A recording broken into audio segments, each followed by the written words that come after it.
Hey there, I'm Jess, and today we're going to make the fourth project in my book called A Field Guide to Making Bags.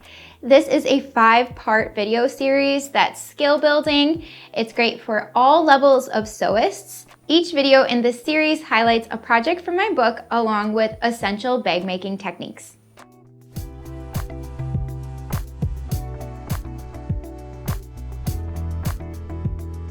First of all, welcome to the Sallie Tomato YouTube channel.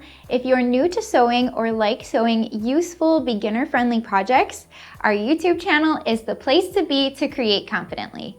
I hope you'll click that notification button and subscribe to our channel so you never miss out when we release a new video. Today's project is the Hobo Bag from my book, and this project has been designed with simple details to gradually expand your bag making expertise, along with allowing you to create a stylish project that pairs effortlessly with everything in your closet.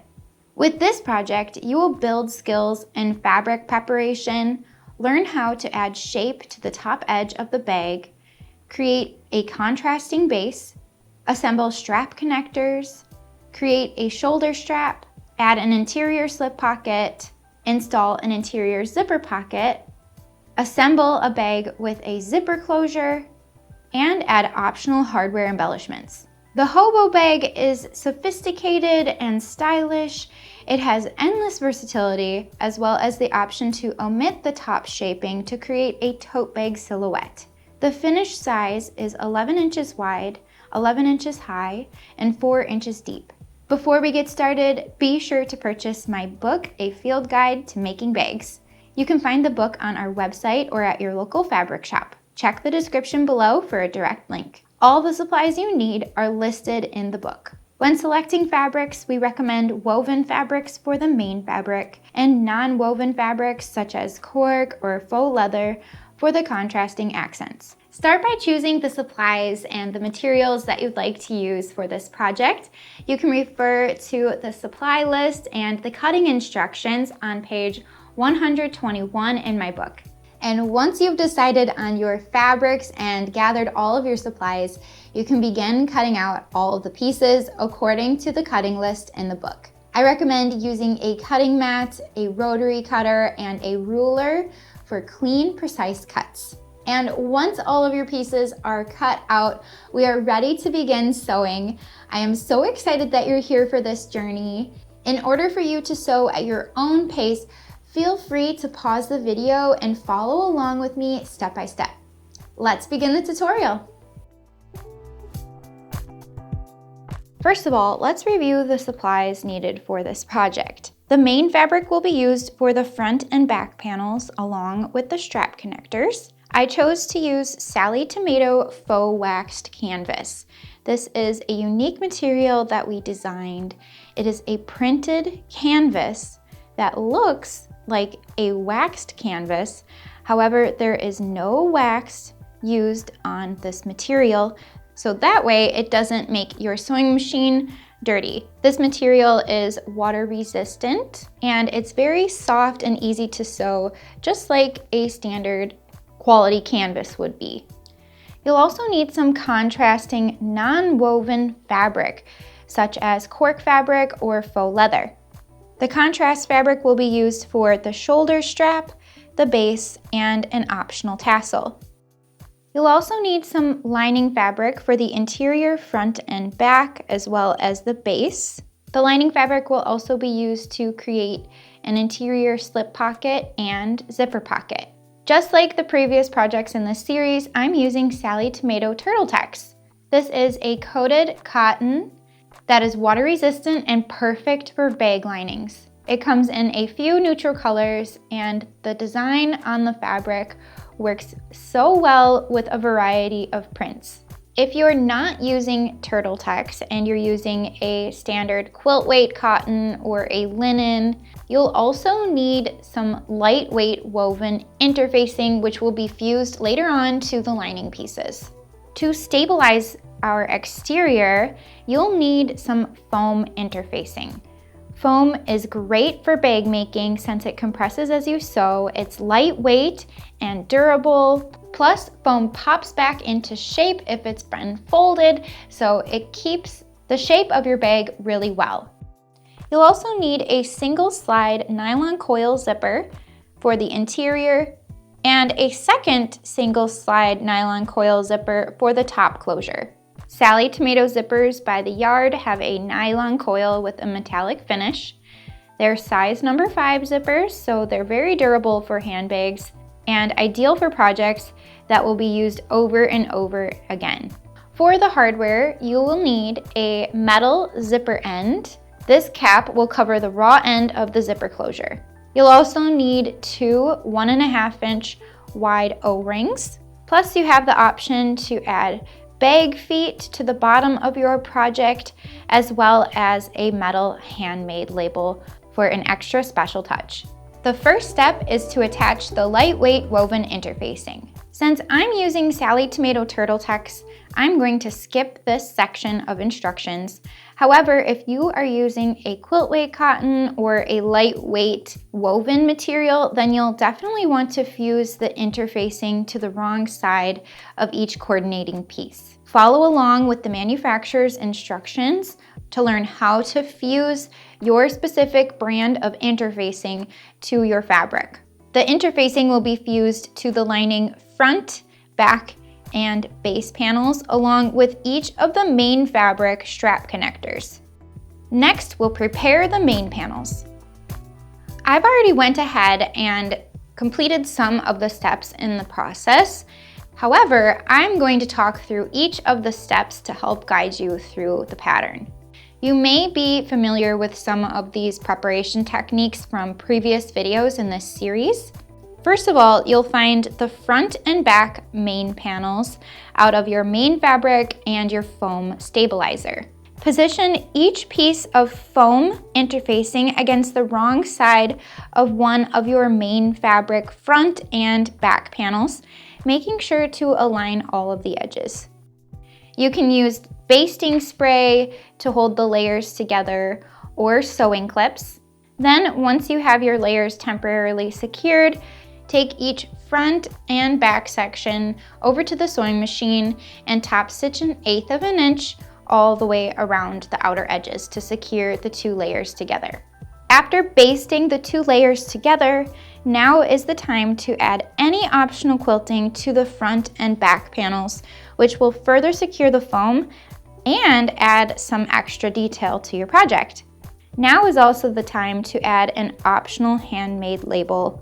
You'll want the label centered according to the pattern, measuring up from the bottom edge of the front panel. Follow along with the manufacturer's instructions for how to install your specific hardware. Otherwise, we've added a link in the description for a tutorial on how to install Sallie Tomato handmade labels. After installing the label hardware, we always recommend to fuse a scrap of lightweight woven interfacing over the wrong side of the hardware to protect your lining fabric from abrasion.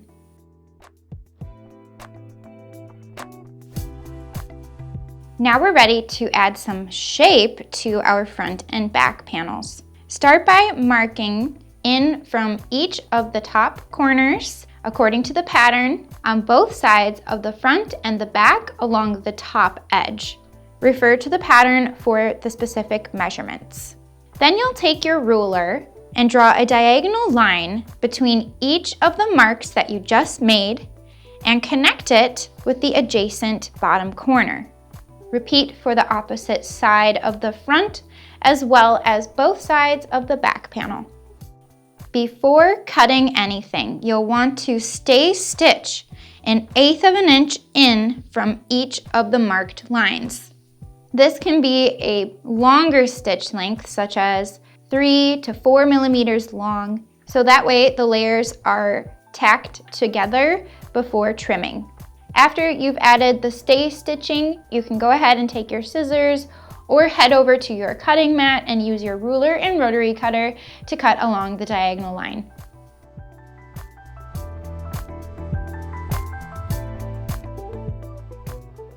Next, you'll want to make a copy or your own pattern template of the Hobo Bag template found on page 109 of my book For tips on pattern tracing and creating your own pattern templates, we've added a link in the description to a video tutorial to show you exactly how to create them. Next, I'm going to explain how to shape the top edge of the front and back panels using the Hobo Bag template found in my book. However, if you prefer not to shape the top edge and you prefer a tote bag silhouette, you can omit shaping the top edge and skip ahead to the next section of instructions. As an extra tip, I'd like to show you I made a second copy of the Hobo Bag pattern template and connected them together along the center line with a piece of tape, so that way I had a continuous curved edge for me to trace. And it was very easy to align the top edge of the template along the top edge of my bag. You'll want to position the pointed end of the Hobo Bag template in each upper corner of the front and the back panels, with the long straight edge along the top of the panels. Trace the curved edge of the template, then flip the template to continue tracing the curve along the top edge.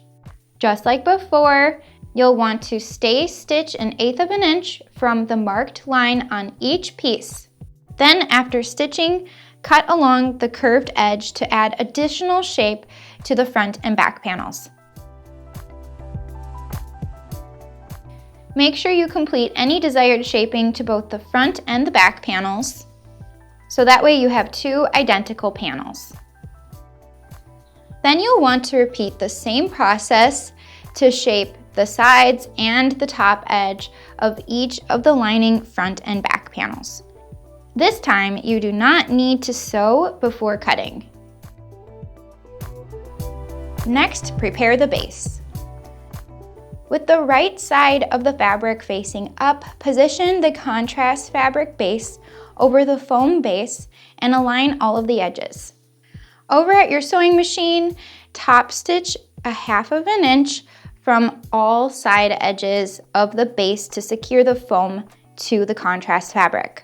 After sewing, trim away the foam from the seam allowance to help reduce some of the bulk. You'll want to trim close to the stitching, but be very careful that you do not cut through the stitching. If you'd like to install bag feet, you'll want to follow along with the measurements of the pattern and mark in from each of the long edges and mark a horizontal line using your ruler and the grid on your cutting mat. Then you'll measure in from each of the short edges and mark a vertical line. Then you'll want to install a bag foot at each of the intersecting marks and follow along with your hardware manufacturer's instructions. Otherwise, if you're following along with my book, you can refer to the basic hardware section on page 50 and follow along with the bag feet tutorial. We've also added a link in the description to a video tutorial for Sallie Tomato bag feet.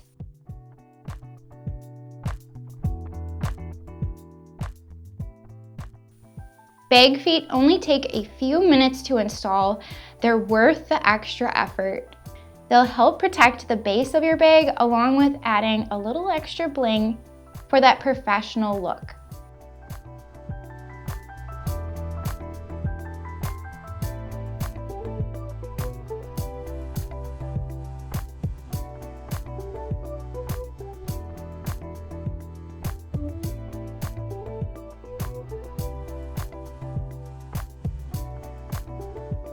Next, create the interior slip pocket. Like I've mentioned in the past videos in this series, you may already be familiar with how to create and attach a slip pocket. We've added a link in the description below for step-by-step instructions if you need some extra help, if you'd like to watch the video tutorial. Otherwise, you can refer to my book, Making Bags, on page 89 for the section on essential pockets, where I walk you through step-by-step on how to create and attach a slip pocket. You'll want to make sure that the pocket is centered on one lining panel and refer to the measurement in the pattern for how far to measure up from the bottom edge for positioning your slip pocket. Next, create the interior zipper pocket. Inside my book and in the video tutorial linked below, I detail out all of the steps to create this unique and functional zipper pocket. Refer to page 90 on the book in the Essential Pockets section for the zipper pocket step-by-step instructions, and also refer to the pattern on page 124 for the measurements for positioning your zipper pocket on the remaining lining panel. This style of zipper pocket is unique because we are going to turn the bag right side out through the bottom unsewn edge of the zipper pocket. It's critical to unzip the zipper pocket after installing the pocket, and on the back side you'll notice that the bottom edge is folded up for easy finishing and left unsewn so we can turn the bag right side out later on. This will allow for a large turning opening and will be able to conceal the turning opening inside the zipper pocket lining for a really professional finish. I really hope that you like this technique, and if you do, I've included instructions in the pattern how to create custom sized zipper pockets so you can use the same style of pocket within other bag patterns. Now we're ready to assemble the exterior and the lining. With right sides together, center a long edge of the contrast fabric base along the bottom edge of the main fabric front. Use sewing clips to hold the layers together, and I like to mark my start and stop lines for stitching.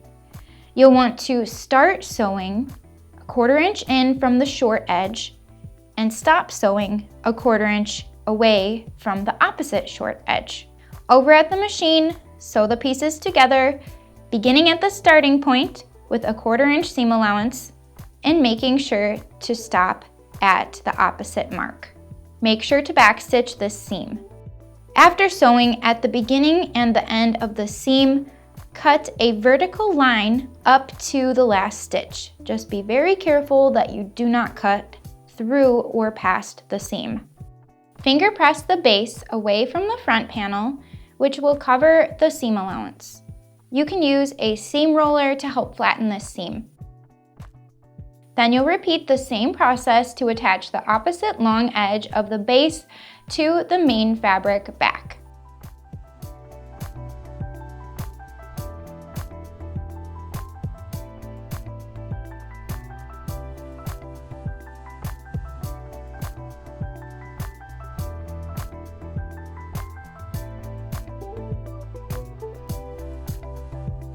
Set the exterior aside and repeat the same steps to attach the lining base to the lining front and back.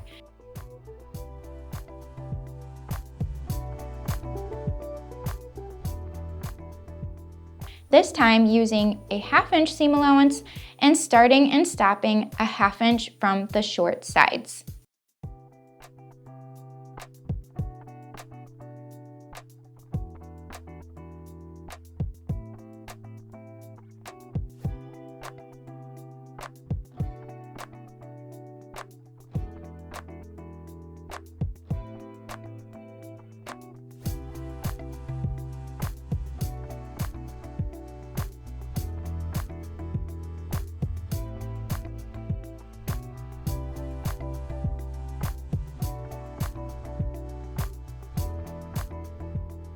Next, with the right sides together, align the top and side edges of the main fabric front and back. Use sewing clips to hold the layers together.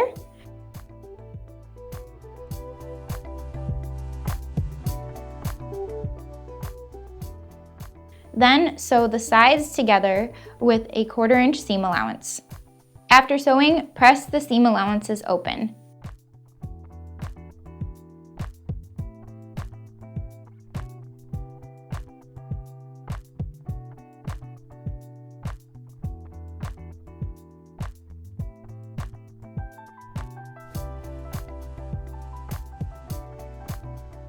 Next, we'll box the bottom corners.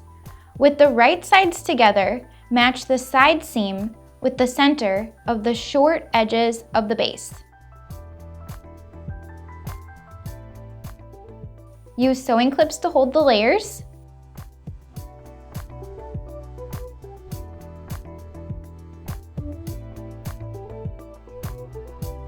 Then sew together with a 1/4 inch seam allowance, stopping a 1/4 inch from each side edge to create the boxed corners of the bag.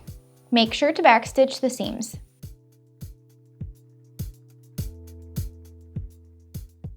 You'll repeat the same process for the lining front, back, and base using a 1/2 inch seam allowance. The wider seam allowance will help the lining fit neatly inside your bag.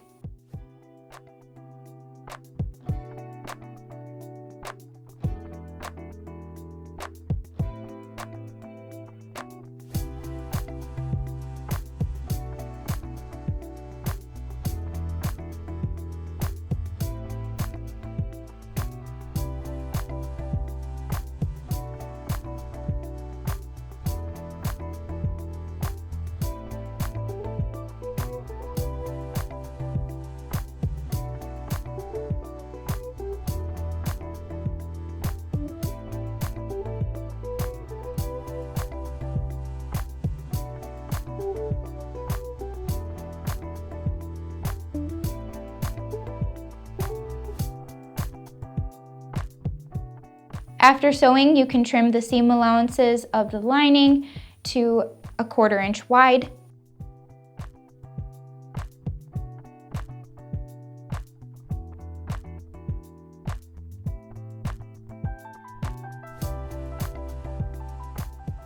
Then turn the exterior and the lining so they face right side out.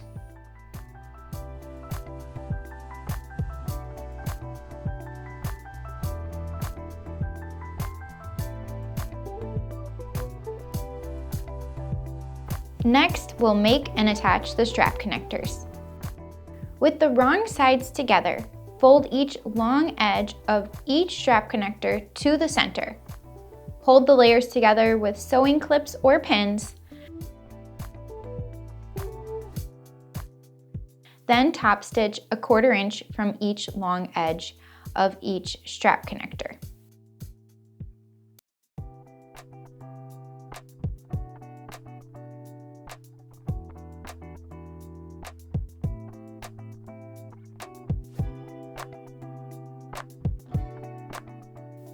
After sewing, slide an O-ring over the end of each strap connector and fold the raw ends of each strap connector so they meet in the middle, which will be the underside encasing the O-ring. Pin or clip the raw ends in place.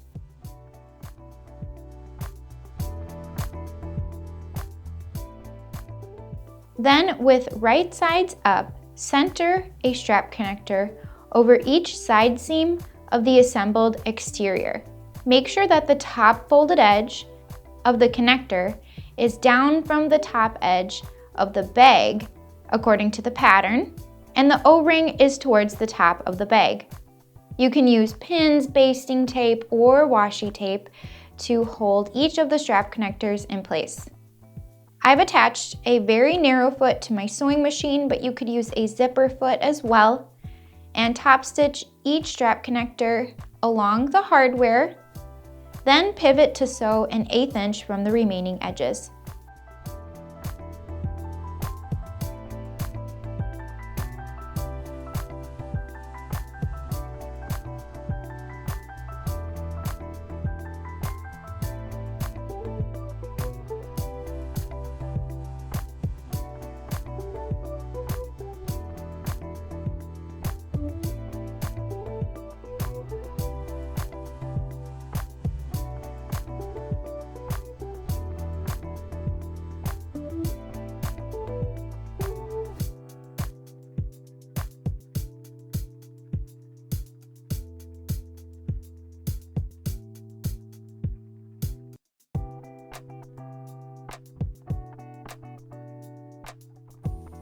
Next, attach the zipper.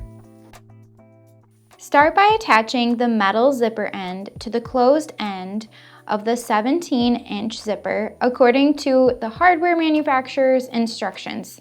Sallie Tomato zipper cord ends are so easy to install. All you have to do is fold and wrap the tail end of the zipper, insert it into the hardware, and add a screw for reinforcement.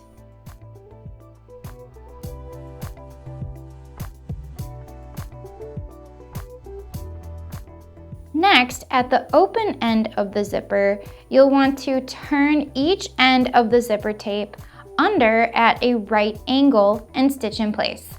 There are several different methods for finishing off the 90-degree zipper ends of an open-ended zipper, and we've added a link in the description for a tutorial for 3 different methods if you'd like to check out other options to see which method works best for you.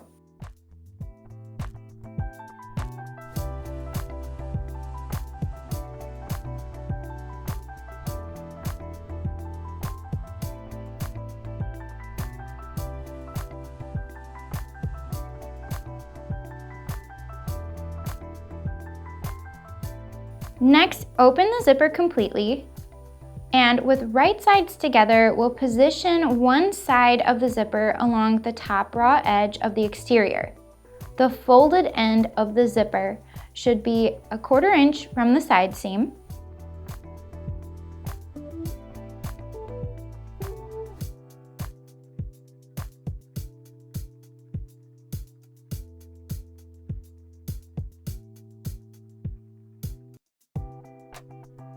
Then position the opposite end of the zipper away from the top edge, beginning 1.5 inches from the opposite side seam. The seam should taper off the zipper tape 1/2 inch from the side seam. Repeat the same process to position the remaining side of the zipper to the opposite side of the exterior. Try to position the zipper as even as possible.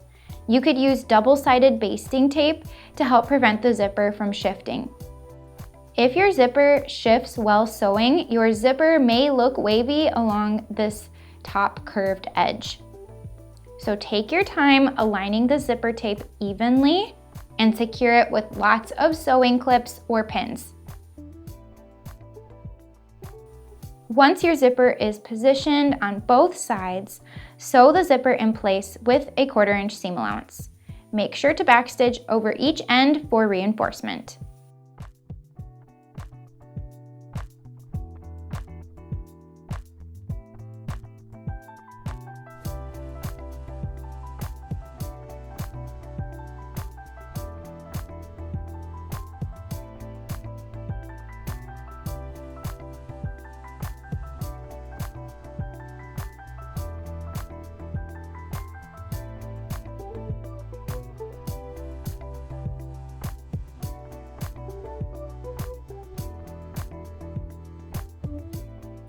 After sewing, test your zipper to make sure it opens and closes evenly.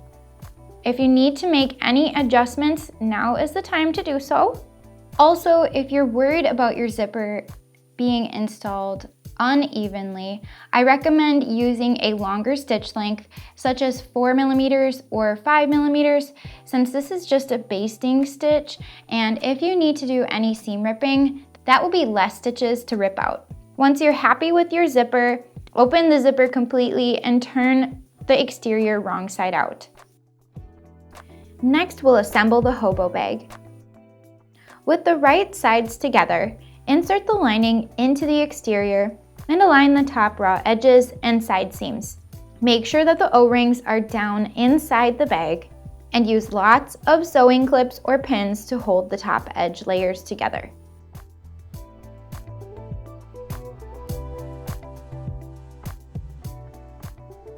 When you're ready, sew around the top edge with 3/8 inch seam allowance.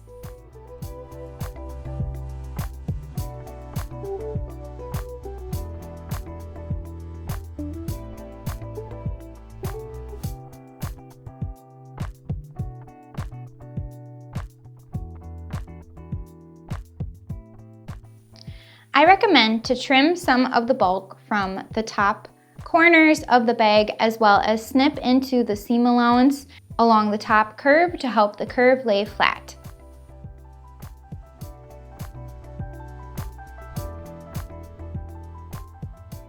Then turn the bag right side out by pushing the exterior and the lining through the bottom unsewn section of the zipper pocket.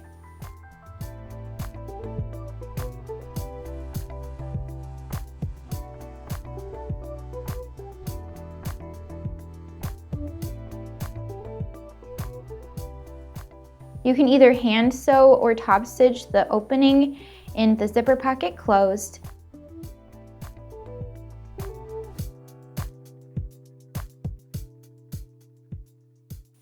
And then smooth the lining down into the exterior.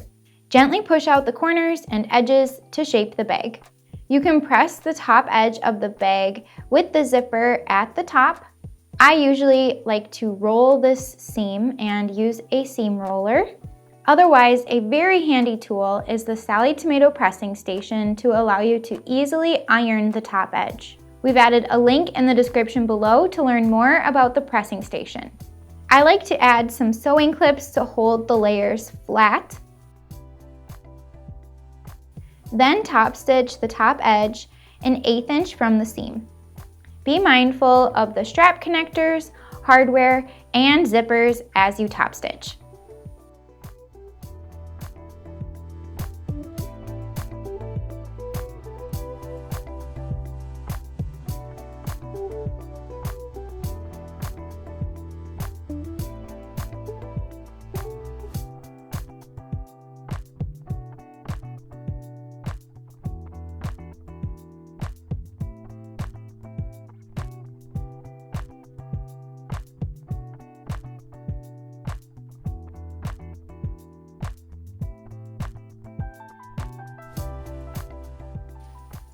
At this point, you can tuck the tail end of the zipper inside the bag. And we'll move on to make and attach the shoulder strap. With wrong sides together, fold the contrast fabric shoulder strap in half lengthwise. You can add sewing clips or fold it as you sew. When you're ready, top stitch an 1/8 inch from each long edge.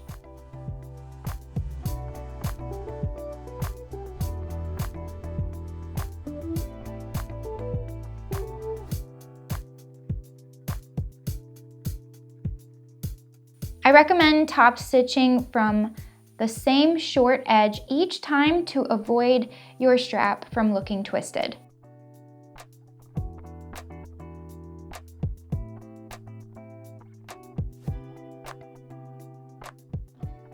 Next, thread an end of the shoulder strap through an O-ring on the bag from the outside toward the inside. Fold the end of the shoulder strap under about 1 inch. Use a sewing clip to hold the strap end in place, then top stitch an 1/8 inch and 1/4 inch from the raw end to secure the strap. Repeat to attach the opposite end of the shoulder strap to the remaining O-ring.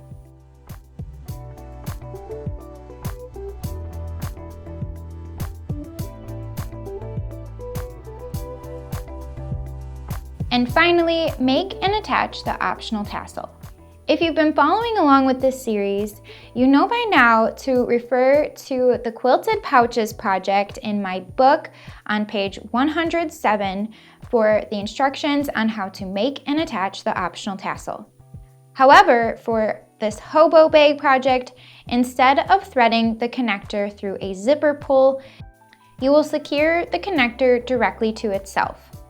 Then wrap the connector around an O-ring and thread the tassel through the folded end of the connector and pull it tight to secure it in place. We've added a link in the description below for a video tutorial to show you step-by-step how to make a tassel just like this. Amazing job today! I hope you enjoyed learning how to make this project and perhaps picked up some tips and techniques along the way. If you have any other questions about this project, let us know in the comments below and we'll be there to help. You can always email info@SallieTomato.com for additional sewing advice. Please share and show off your photos of your completed project. We would love to see how you're styling your new Hobo Bag. Use the hashtag SallieTomato on social media so we can see it. And if you like this video, I encourage you to stick around and check out the last video in the series to learn how to make the handbag project. And if you didn't get the chance to check out the first projects in the series, we've added them in the playlist so you can enjoy watching each of those too. Thank you so much for watching. Check out the rest of our pattern line for more professional looking projects. We're excited to help you create confidently. See you next time.